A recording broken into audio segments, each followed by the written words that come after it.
शहर के रविंद्र भवन सभागार में चल रही 3 दिवसीय श्री परशुराम कथा के दूसरे दिन कथा व्यास रमेश शर्मा जी ने बताया कि परशुराम जी के संबंध में कहा जाता था कि वे बड़े क्रोधी थे। उन्होंने क्षत्रियों के विरुद्ध अभियान चलाया और अपनी माता का सिर काट दिया। ये सब मनगढ़ंत है। ये सभी बातें षड्यंत्र पूर्वक जोड़ी गई हैं। उन्होंने पुराणों के प्रसंग का उदाहरण दिया और कहा कि नारायण कभी क्रोध नहीं करते। उन्होंने अपने किसी अवतार में कभी क्रोध नहीं किया, तो इस अवतार में क्रोध कैसे करेंगे। दूसरा, क्षत्रिय उनके स्कंद से उत्पन्न हैं। क्षत्रिय नारायण की भुजाएं हैं। क्या भला वे अपनी भुजाओं का नाश करेंगे। यह समाज में द्वेष फैलाने का षड्यंत्र है। हमें सावधान रहना होगा। पंडित रमेश शर्मा ने कहा कि समूचा ऋषि मंडल जानता था कि परशुराम जी नारायण का अवतार हैं। वे समस्त विद्याओं और कलाओं के स्वामी हैं। फिर भी उन्हें बालपन से ही ऋषि परंपराओं, शस्त्र और शास्त्र अभ्यास कराया गया।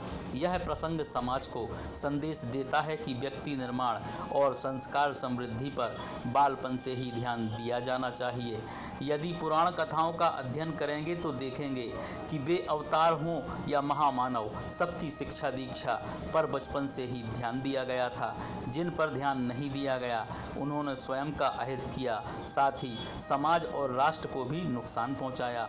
दुर्योधन इसका उदाहरण है।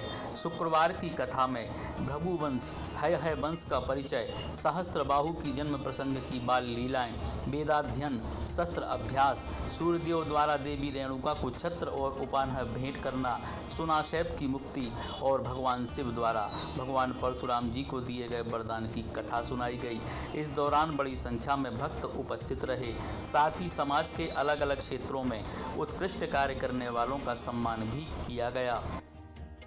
हम द्वि राष्ट्र क्षत्रियस्य, ये संस्कृत में लिखा है।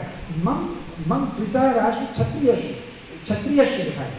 तो क्षत्रियस्य लिखा है यानी क्षत्र के लिए लिखा है, लेकिन उन्होंने नीचे इसका अर्थ लिखा है कि क्षत्रिय जाति में उत्पन्न।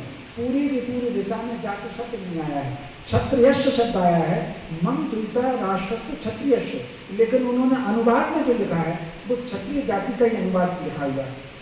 अगले उन्होंने लिखा है अहम राजा, इसी ऋग्वेद के चौथे मंडल की 42 सूक्त की दूसरी ऋचा। इसमें पूरा का पूरा राजन शब्द आया है, क्षत्रिय शब्द आया नहीं, लेकिन अनुवाद में यहाँ भी क्षत्रिय शब्द लिखा है।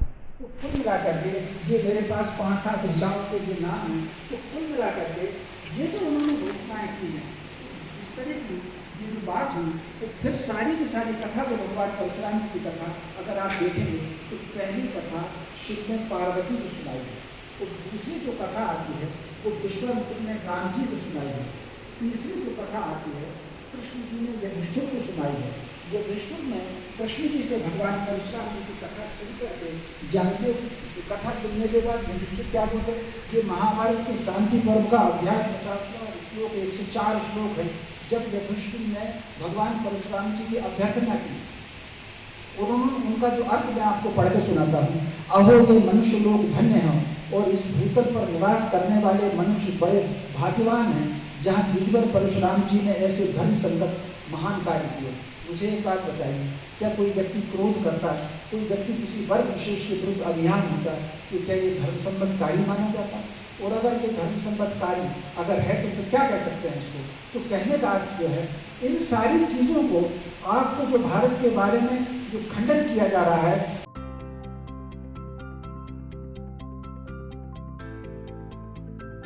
वैदिक वाटिका मैरिज गार्डन एवं हॉल विशेष साज सज्जा एवं संपूर्ण व्यवस्थाओं के साथ शादी, पार्टी, जन्मदिन सहित अन्य मांगलिक कार्यों के लिए संपर्क करें। हमारा पता है वैदिक वाटिका बटालियन गैस गोदाम के नीचे, नरवानी रोड, मकरोनिया, सागर। संपर्क करें 9179293089 9302 912141।